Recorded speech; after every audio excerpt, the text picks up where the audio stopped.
Welcome to another edition of the Big News Roundup. I'm Bill Thomas, and here's what's happening right now. Another member of the far-left Democratic squad now under fire for the skyrocketing wealth she's inexplicably managed to salt away ever since first entering Congress. Senate Democrats take a firm stand against a new national voter ID law despite the vast majority of their own voters backing the change. And a growing number of critics are now comparing the staggering foreign-run hospice fraud scams in California to similar Somali-linked schemes in Minnesota. Also, a New England state takes a major step toward allowing guns on college campuses, and decades after appearing together in the classic romantic comedy When Harry Met Sally, Hollywood legends Billy Crystal and Meg Ryan have a date to meet yet once again. All this and a bunch more coming up right now on the Big Roundup. We have a great deal to get to today, and we begin with this. Apparently following directly in the footsteps of her comrade Ilhan Omar, fellow squad member Ayanna Pressley of Massachusetts now under direct fire from her critics for a massive and inexplicable growth in her total net worth. I think it's what they call a miracle. According to new reports, the extremely vocal Democrat was completely broke and financially underwater when she was first elected to the House of Representatives, and that was back in 2018. However, she's apparently had an amazing run of luck ever since because her latest congressional financial disclosure form indicates she's now worth in the neighborhood of $8 million. Maybe money grows on trees after all. So, Pressley attributes her astronomical windfall to a number of so-called rental properties in both Massachusetts and Florida, which she somehow managed to scoop up along the way. She's one talented individual. Nevertheless, when she was questioned about how she's been miraculously able to cobble together such a significant real estate empire on her relatively meager salary, the belligerent squad member became immediately indignant before spitting back these exact words. There's nothing to see here. In other words, America, please look the other way. Bury your head in the sand. Blow the blanket over your head. Well, sorry to disagree with you, Buttercup, but in reality, there is definitely something to see here. And like Omar, some of it apparently has to do with her husband. According to Presley's most recent disclosure form, in 2024 alone, her ex-con husband, who served, by the way, a 10-year prison term for drug trafficking, he reportedly raked in up to $1 million thanks to his unspecified management consulting firm. If that's not fishy enough, try this one on for size. Pressley also claims that in 2024, she made up to $500,000 from the sale of a rental property, which she formerly owned in Fort Lauderdale, Florida. The problem, that mysterious property has never appeared before on any of her prior congressional disclosure forms. Must have been one of those oversight thingies. Very simple, honest mistake. In case you're not familiar with her resume, Pressley is a card-carrying member of the House group, which proudly calls themselves the Squad, along with her fellow lefties, Alexandria Ocasio-Cortez, Ilhan Omar, and other similar characters. A whole cast of characters. Among their progressive policies, defunding the police, canceling student loan debt for millions of Americans, and more. Yeah, you get the picture. A little chaos and mayhem. Yeah, it's good for everybody. In the meantime, the congressional investigation into squad ringleader Ilhan Omar picking up steam as well. And right about now, seems that her husband, wheeler dealer Tim Vinette, he might be in even more trouble than he thinks. According to reports, in order to make his wife happy, Omar's hubby actually converted to Islam when the happy couple first tied the knot back in 2020. 2020, today is 2026. I think I feel that 7-year itch coming up. And he's now coming under fire for owning and operating a winery because selling alcohol is prohibited by Islamic law. Final thoughts, and this is the News Roundup Lowdown, and here is the bottom line. America is the land of opportunity. It seems to me that if there's a way to make a buck, then you dive in, nose to the grindstone, do the work. And for some unknown reason, never happened to me, but for some strange reason, sometimes $8 million just falls out of the sky. It appears. Yeah, it's kind of amazing. Now, look, don't be a doubting Thomas. There's always a logical way to account for people with limited means who take a government job and then magically become multimillionaires. And in my mind, here's what I'm thinking. We all know she has multiple rental properties, as we just pointed out. Maybe she owns 8 cribs and rents out each of them for $1 million a year. Well, there's your $8 million. Come on, America. It's basic math. Then again, maybe she went to Vegas and had a good run of luck at the blackjack table. Maybe she's got a side hustle hawking timeshares for vacation resorts in Palm Springs, California, and she made a ton of dough in commissions by working nights and on the weekends. And don't forget about this. We've heard rumors about one of Pressley's colleagues, Ilhan Omar. I've heard of her, also a government employee who similarly went from unmoneyed to having $30 million in juicy assets. Look, nobody's accusing Omar of doing anything wrong. Oh yeah, I forgot about that one. Yeah, almost looks like a kind of a pattern. You score a government job and somehow you get filthy rich. It is a little bit peculiar. All right, change things up now just a bit. Turn our attention to Capitol Hill, where stubborn congressional Democrats now refusing to budge an inch in their staunch opposition to a new voting bill, which surprisingly has the overwhelming support of their very own voters. So, if it gets past the Senate, a measure called the Safeguard American Voter Eligibility, or SAVE Act, would require voters to show some form of government-issued identification as proof of their U.S. citizenship in order to take part in any election. Now, according to a recent Pew survey, an enormous number of Americans are in favor of the photo ID policy when it comes to voting. I'm in favor. Now, including nearly all Republicans and remarkably nearly 3/4 of Democrats as well. However, despite being presented with such clear and obvious evidence to the contrary, Senate Minority Leader Chuck Schumer and his cronies standing their ground and claiming that the bill is a giant step backward for our entire nation and that it's downright racist to boot. It's kind of like saying 2 + 2 = 11. I don't think I follow that guy's math so well. They say that instead of safeguarding our elections, as promised, the SAVE Act is actually designed to prevent a number of genuine American citizens from voting at all, including people of color, women who get married and change their names, and individuals who misplace their birth certificates as well. As a result, the Democrats claim they're united in their opposition to the measure, that all their members in the Senate are going to vote against it, and that it's highly unlikely to pass because 60 votes, they're needed in the upper chamber in order to avoid a filibuster and ultimately approve it. Meanwhile, level-headed Republicans argue that since it's already illegal for non-citizens to vote, requiring a person to show proof of citizenship when they cast their ballots, it's common sense, adding that it will merely reinforce our nation's current laws. Now, for his part, President Trump is now urging the GOP to do whatever it takes to pass what he calls the Save America Act and require people to show legitimate ID whenever they vote. Taking it a step further, also calling for the elimination of nearly all mail-in ballots, with exceptions for the U.S. military, people who are disabled, and a few others as well. Final thought, and this is what we call the News Roundup Lowdown. And here's the way I see it. Show your ID or take a hike. Simple. Do you ever notice when you belly up to the barkeep always says, ID, please? Tons of folks all over the country kind of fond of that Second Amendment. And when they want to gun up with the firearm of their choice, same thing, ID. You want to pull a couple of greenbacks out of your savings account at Wells Fargo, you won't get a nickel without IDing yourself. Even more important for a simple traffic stop, you fail to show your ID, you might end up with some complimentary lounging in the county tank. Constables kind of frown on folks who are stingy about identifying themselves. Therefore, why should voting be any different? If you want to have a say in the democratic process, you should prove you're legally eligible to do so. And naturally, the Democrats, they're mortified by this common sense piece of legislation. That's why they're playing the race card and they're whining about voter suppression.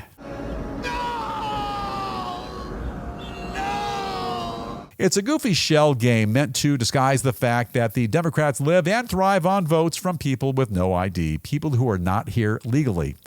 As law-abiding, hard-working, tax-paying, flag-saluting U.S. citizens, we should all be concerned about the millions of illegal immigrants granted backstage passes to our country by the liberal left, who ask for nothing in return. Nothing other than a vote. If Republicans try to ensure that each vote is legit, the left is doomed because they'll no longer be able to rig the system, pad the vote, and buy the elections. The poor Democrats, the border is closed. Illegal immigrants are being booted out. Their voter base is shrinking, and their party is collapsing. And turning now to a developing story concerning the discovery of a massive amount of healthcare fraud by foreigners in California, which is allegedly on par with the staggering number of comparable Somali-run welfare schemes that stole billions of dollars from taxpayers in Minnesota. Hey, Minnesota, smell that? It's freshly baked, hot out of the oven fraud competition. We're coming for you. According to a shocking new report, the Golden State now what they call the epicenter of healthcare fraud here in the U.S., in particular when it comes to the mind-boggling number of hospice scams, which are currently operating all throughout Southern California. That's home, by the way, to the big news roundup, home base. So, former TV host Dr. Mehmet Oz, I like that guy, now in charge of both Medicaid and Medicare for the Trump administration, and he's pinning the blame for the problem on what he calls an organized crime mafia deal involving violent gangsters from both Russia and Armenia. Coming soon to a theater near you, The Fraud Father. New movie. We'll try to get that Al Pacino fella to participate as well.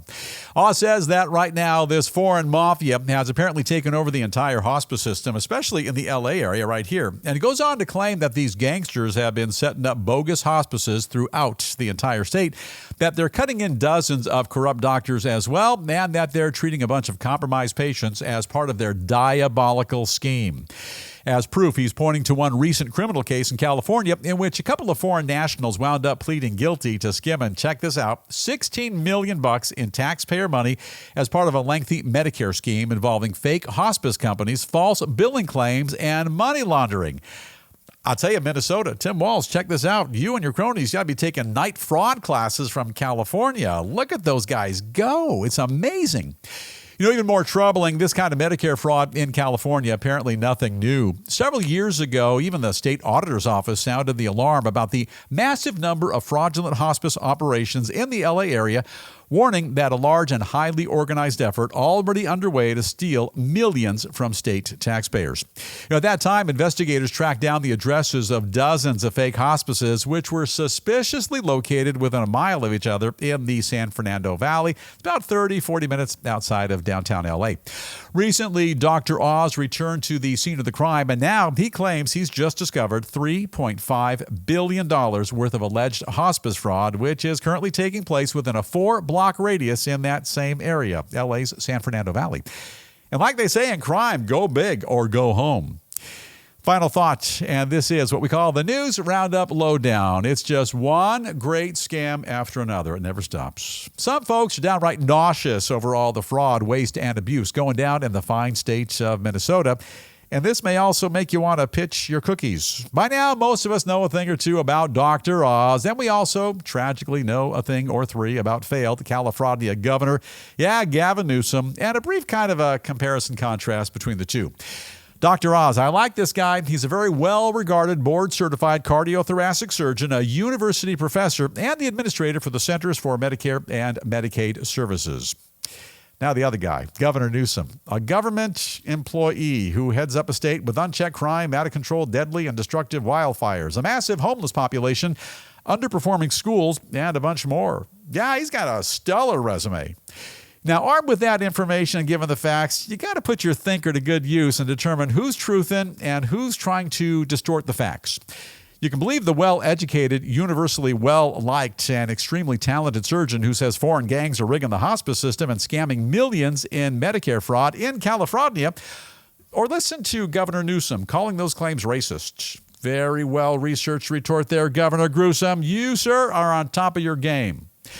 Taxpayers are getting scammed. Tons of folks have gotten rich. The state has been asleep at the wheel, and instead of acknowledging the problem and effecting a fix, the governor, like a 4-year-old child throwing a temper tantrum, is denying and ignoring the facts.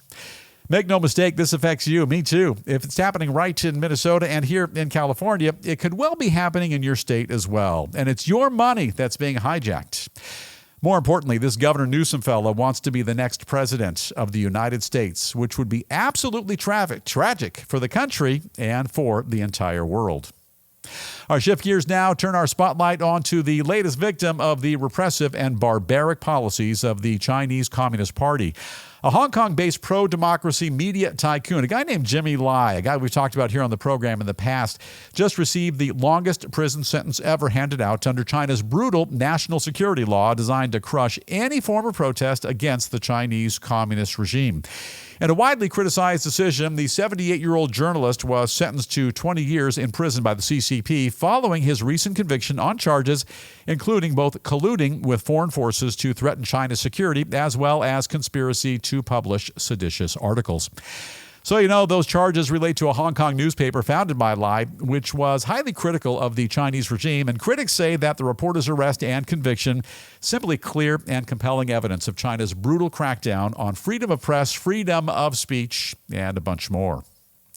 Now, some additional headlines we're also keeping a very close watch on here in the News Roundup newsroom as we kick off a brand new week together. First, despite our nation's sincere efforts to broker an end to the war in Ukraine, officials in Russia, they now say that moving forward, they're highly skeptical about the potential for any kind of genuine economic cooperation between our two countries.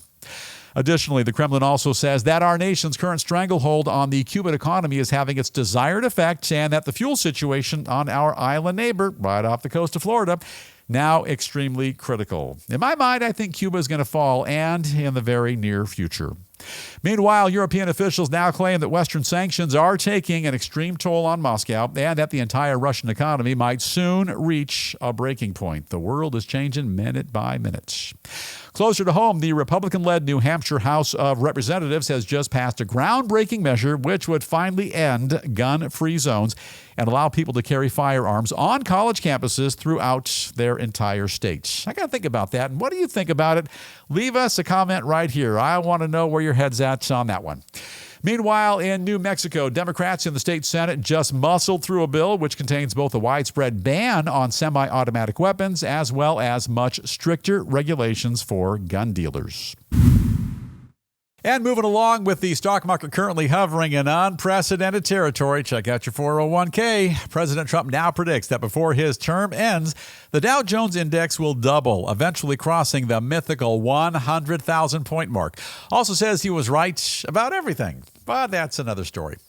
And now a quick gander at a bit of showbiz news, and we kick things off today with a bittersweet reunion for a legendary pair of former big-screen lovebirds. Decades after first appearing together in the comedy classic When Harry Met Sally, comedian Billy Crystal and his co-star Meg Ryan have finally scheduled a second date. In a surprising development, the bickering on-screen couple now planning to reunite at this year's Oscars ceremony, where they'll introduce a segment all to honor their good friend, the late director Rob Reiner. It's going to be an awesome treat to see Billy Crystal and Meg Ryan sharing that stage for what definitely is going to be a magical and heartwarming tribute to their dear friend and colleague, Mr. Reiner, happening during next month's Academy Awards, all happening right here at the Dolby Theater, Hollywood, California. And by the way, and so you know, in my mind, Rob Reiner, he will be there along with his lovely bride, Michelle. They'll be there in spirit, and their presence will absolutely be felt. And in Hollywood, some troubling news for the former A-list celebrity whose once legendary career has now plummeted to an all-time low. According to reports, 71-year-old John Travolta has just hit rock bottom after his latest big-screen movie release, a dud called High Rollers, made an astonishing $171 at the British box office. It's got a sting. John Travolta, a global icon, and we first took notice of his wares in that legendary TV show he starred in way back when. Welcome back, Cotter, as Vinnie Barbarino. And who can forget his legendary, I dare say almost Shakespearean line from that program. Editor Pranov the Magnificent, the rubber hose thingy please, cut number 9, I believe. Hey, Cotter, up your nose with rubber hose. Actually sounds kind of painful. Rubber nose, rubber hose, and could puncture your brain. By the way, if you have a favorite John Travolta movie, share it with us in the comment section right here. And my favorite all-time John Travolta movie's got to be Urban Cowboy. And with that, time to call it a wrap for the Big News Roundup. Have an awesome day today. Stay safe or mildly safe or safe-ish. And if you haven't done so already, please don't forget to hit that subscribe button right there. And ask a couple friends you know to subscribe as well. With that, we're going to dim the lights and fade to black, and we'll see you right back here next time for another episode of the Big News Roundup.